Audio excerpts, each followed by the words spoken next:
Que Dios les bendiga. Un cariñoso saludo para todos quienes nos ven, quienes han visto la primera parte de estas grabaciones que hemos estado haciendo para dar a conocer el origen de nuestra Iglesia Metodista Pentecostal de Chile.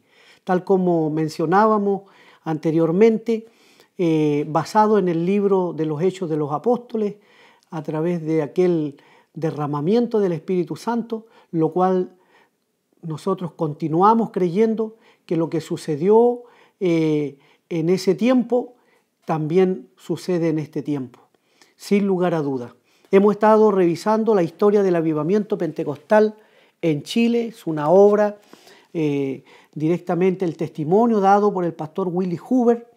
Y esta obra, el pastor narra el desarrollo de los hechos y acontecimientos que dieron origen al movimiento pentecostal chileno, cuyo epicentro estuvo en el seno de la Iglesia Metodista Episcopal de Valparaíso el año 1909. Su líder fue el propio reverendo Huber, a quien la jerarquía de su iglesia rápidamente lo tildó como antimetodista y contrario a las escrituras e irracional, actitud que terminó por separarlo de sus filas en 1910, cuando por razones de conciencia debió renunciar. Es una obra que permite tener una apreciación del origen controversial que tuvo el pentecostalismo al interior del protestantismo histórico en 1909 y 1910. El propio pastor Huber escribe al separarse ya de la iglesia y dice: en estos días he mandado mi renuncia a la sociedad misionera. He escrito a mi familia diciéndoles que no me esperen. Estoy rompiendo relaciones con la organización de la iglesia que he servido toda mi vida. Sin embargo, quiero, mis hermanos, que sepan que no he dejado de ser metodista. Sigo a Wesley con toda fidelidad. No me he apartado de las doctrinas de Wesley ni de la iglesia. Me pongo en las manos de Dios para servir a Chile con todo mi corazón como lo he servido. Mi corazón está aquí. La voz de Dios está aquí. Los que creen que mis enseñanzas les han llevado más cerca del Señor y tienden a hacerles más semejantes a Él, me acompañarán. Esta separación no es una guerra, es una separación por causa de la conciencia. Y tal como él manifiesta en este libro, si bien es cierto, nuestro origen parte del año 1909, específicamente en el mes de septiembre, pero sin embargo es en 1902 cuando se empiezan a dar los primeros alumbramientos de lo que iba a ser este gran mover del Espíritu Santo. Cuando él llega a la iglesia de Valparaíso a hacerse cargo de esta congregación que lo recibe con mucho cariño a este nuevo pastor, y mientras estudiaban el libro de los Hechos de los Apóstoles, este año dice que en el estudio de profesores en el primer año, un hermano dirigió al pastor esta pregunta: ¿qué impide que nosotros seamos una iglesia como esta iglesia primitiva? A lo que el pastor le respondió: no hay impedimento alguno, sino el que esté en nosotros mismos. Eso motivó a la congregación de poder buscar más la presencia del Señor, basado en el libro de los Hechos de los Apóstoles. Estuvieron estudiando y pronto se empezaron a desarrollar acontecimientos que no le pareció muy bien a los líderes de la iglesia de la época. Y nos habla aquí un poco más, el libro dice lo que empezó a originarse, para que veamos que ya en 1902 la iglesia tuvo un gran crecimiento. Se hace mención de algunas cosas que sucedieron, como el Señor tomó a algunos hermanos en oración, les permitió sentir su presencia de una forma maravillosa, formidable, en hablar en lengua, cosa que para ellos era muy extraño.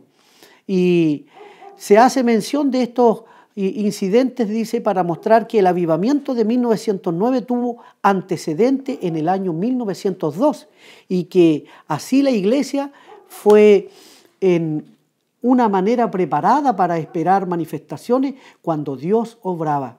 Hubo varios casos de conversión y santificación tan notable que faltaba poco para igualar a los de 1909.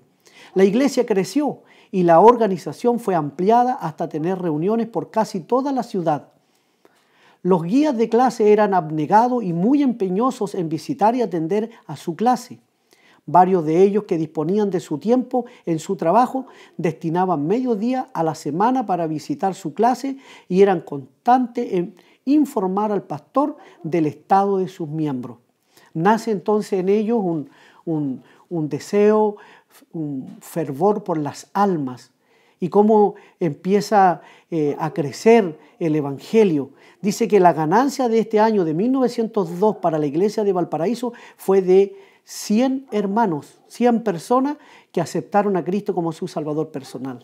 El año fue notable en todo Chile en cuanto a la iglesia, porque hubo 4 iglesias más que tuvieron una ganancia de más de 80 hermanos en este año.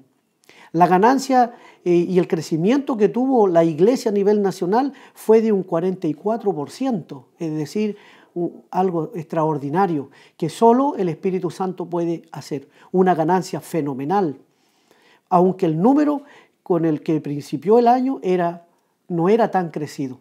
Entonces ahí nos vamos dando cuenta cómo el Espíritu Santo lleva al hombre, a la mujer, lo motiva, lo impulsa, primero, ¿cierto?, haciéndole saber que es un pecador y que lo convence de pecado, de juicio y de justicia, como dice su palabra.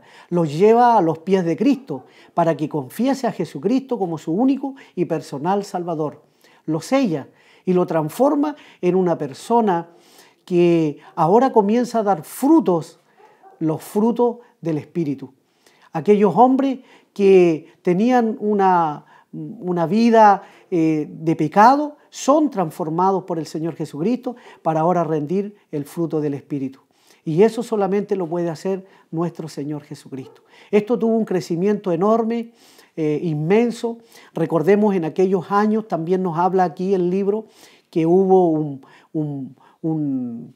hubo viruela, una plaga de viruela muy grande que causó muchas vidas, muchas personas perdieron la vida en el año 1905.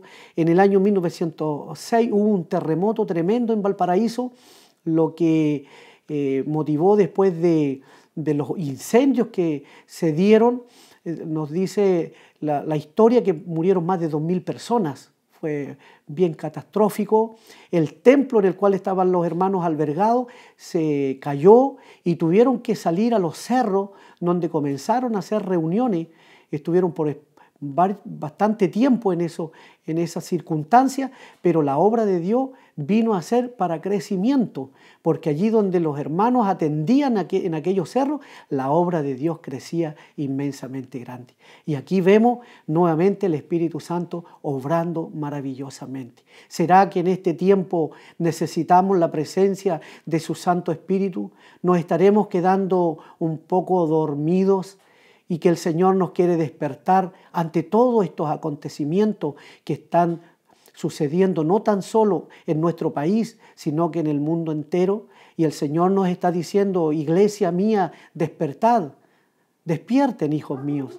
Que el Señor nos bendiga, que la gracia de nuestro Dios sea con cada uno de nosotros para que busquemos su presencia cada día más y más. Al cumplir 110 años, es un tiempo hermoso para que lo que sucedió allá en Valparaíso pueda también suceder en este tiempo, para que nuestros jóvenes, señoritas, niños, aquellas almas nuevas, puedan también conocer del maravilloso poder de nuestro Dios.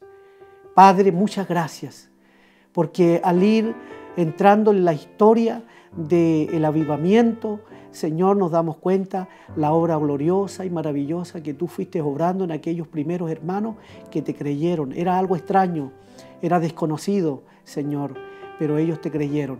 Hoy día nosotros miramos hacia atrás y podemos ver que sí valió la pena. Gracias, Señor. Gracias, Padre. Que este tiempo sea también un tiempo de bendición para nuestras vidas y tu Santo Espíritu nos gobierne, nos dirija en todo. Gracias, Padre, por Jesucristo nuestro Salvador. Amén y amén.